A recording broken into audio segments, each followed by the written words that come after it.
All right, answering questions. This is a very, very hard thing for Abbey to do. We started off with creating templates, I'd say, which helped Abbey to organize her thoughts and then access the words. It's still hard for her to explain things, use adjectives and details, so we're still working on that. But these are the kind of templates that I used to have when she was young, even with conversation starters with peers.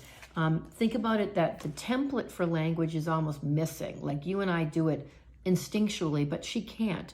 So we've taught it manually. We write down the questions and then we come up with answers on index cards. She gets to look them over so she can visually see her thoughts with the beginning, middle, and end. Watch this clip. This happened in a real interview for television.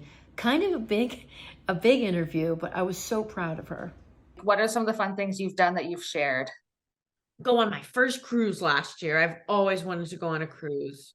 And I started going to water parks before my cruise. Yeah. And guess Oh, what? Oh, sorry. Yeah. Just listen. It's okay. Oh, sorry, I missed that one. She was going to say something that was off topic, that was not part of your question, but she just brilliantly stopped herself and reminded herself what the question was. And that, my friends, is incredible.